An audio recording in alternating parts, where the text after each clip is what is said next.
Hello, কেমন আছো সবাই? আশা করি সবাই খুব ভালো আছো। আমার নতুন একটা ভিডিও তোমাদের অনেক অনেক স্বাগত। তো আমরা গতকাল চলে গেছিলাম একটা মুভি দেখতে, আর কি মুভি সেটা এখন বলবো না, ওটা তোমরা আস্তে আস্তে দেখতেই পাবে। তো যাই হোক, মুভি দেখার প্ল্যানটা আমাদের অনেক দিন আগের থেকেই ছিল, কিন্তু আমার শ্বশুরমশাই অসুস্থ থাকায় আমরা যেতে পারিনি। তাই ফাইনালি কালকেই যাওয়াটা হলো, আর টিকিটটাও আমরা অনেক দিন আগেই কেটে রেখেছিলাম। তো যাই হোক, এই যে ছেলেকে বাড়িতে রেখে আমরা দুজন মিলে বেরিয়ে পড়েছিলাম। আর আমাদের টাইম ছিল 4:25। তো কাছেই যেহেতু ছিল, খুব একটা লেট করে বেরোয়নি, আর আমরা পৌঁছেও গেছি। যদিও পৌঁছে যাওয়ার পর এই যে ভেতরে দেখছো, তখনও কিন্তু অ্যাডভার্টাইজই চলে যাচ্ছিলো প্রায় 45 মিনিট আধ ঘন্টা ধরে এই অ্যাডভার্টাইজটা চলে। খুবই বিরক্ত লাগে, কিন্তু করার কিছু নেই। তো যাই হোক, তারপর পৌঁছে ফাইনালি সিট খুঁজে আমরা বসে পড়েছি সিটে।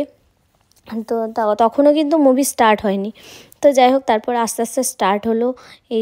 এই তো বুঝতেই পারছো, আমরা দেখতে গেছিলাম ছাওয়া, ছত্রপতি শিবাজি মহারাজের সুপুত্র সম্ভাজি মহারাজকে নিয়ে এই সিনেমাটা।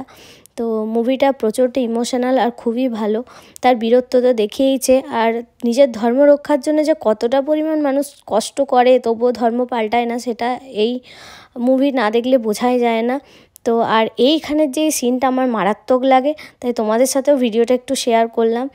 মানে আমার ট্রেলারের সময়তে এটা ভালো লেগেছিলো। তো যাই হোক, এই সিনেমা শেষ হয়ে গেল, দেখতেই পাচ্ছ কত ভিড়।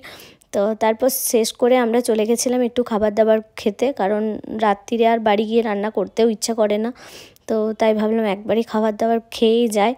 আর এই ছিল আমাদের গতকাল রাত্রিরের মেনু।